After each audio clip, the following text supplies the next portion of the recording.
This speech is about the importance of freedom in using software and how this is a goal that we should work to achieve. Most software is proprietary software. That is, most software available for you to get a copy of is proprietary software. Proprietary software keeps the users divided and helpless. They're divided because each user is forbidden to share with anybody else. So what does it mean when powerful social institutions start saying that it's wrong to share? What are they doing? They are poisoning this spirit of goodwill, something that no society can afford. No society has too much spirit of goodwill. You are in danger of finding yourself at any moment in a moral dilemma. Whenever your friend says, "That's a nice program, could I have a copy?" At that moment, you will be compelled to choose between two evils. One evil is to give your friend a copy and violate the license of the program. The other evil is to deny your friend a copy and comply with the license of the program. Now,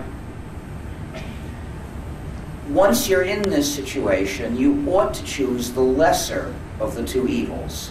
The lesser evil is to give your friend a copy and violate the license of the program. Now, what makes this evil lesser? The reason is that we can presume your friend has treated you well and deserves your cooperation. If he hasn't, of course, you can tell him, "I don't want to help you. Start acting like a nice guy.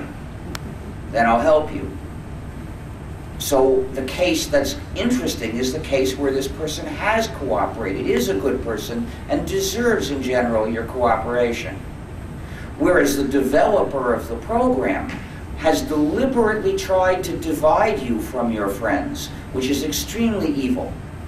So if you can't help doing something wrong, better you should pick the wrong that's directed at him rather than the wrong that's directed at your friends and your community.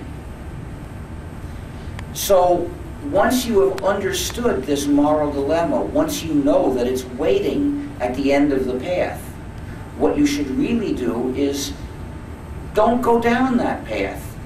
Don't take the action that will lead you to a moral dilemma. There are two ways to avoid this particular moral dilemma. One of them is don't have any friends. And that's apparently what the developers of proprietary software would like you to do. And the other is don't use proprietary software.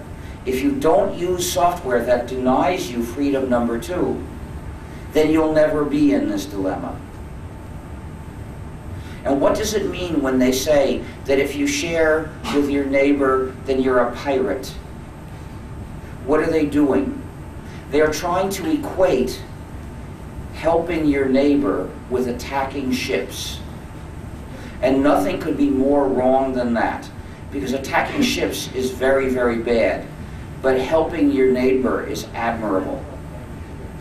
And what does it mean when they impose harsh punishments on people who share, such as when they sue those people for more money than they're ever likely to see in their lives?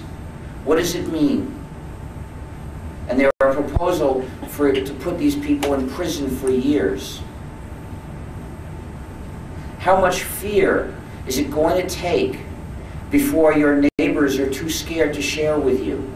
How much fear is it going to take before you're too scared to share with them? I don't think you want to live in a society permeated by this level of fear. That's the reason for freedom number two, the freedom to help your neighbor, the freedom to make copies and distribute them to others. The most essential resource of any society is not a physical resource. It's a psychosocial resource. It's the spirit of helping your neighbor, the spirit of goodwill. This spirit makes the difference between a livable society and a dog-eat-dog jungle. Free software respects the user's freedom. What does that mean? That's a very general statement. Let me make it more specific. Free software means that users have 4 essential freedoms. That's the definition of free software. And these freedoms are: freedom 0, the freedom to run the program as you wish, for whatever purpose. Freedom 1 is the freedom to help yourself. That's the freedom to study the source code of the program and then change it to do what you wish. Freedom 2 is the freedom to help your neighbor. That's the freedom to make copies and distribute them to others when you wish. And freedom 3 is the freedom to help build your community. That's the freedom to distribute or publish modified versions when you wish. With all 4 of these freedoms, the program is free software.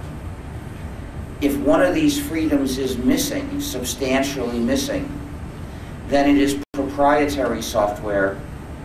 Its development is unethical, and you shouldn't use it. If you want to keep your freedom, you mustn't use it.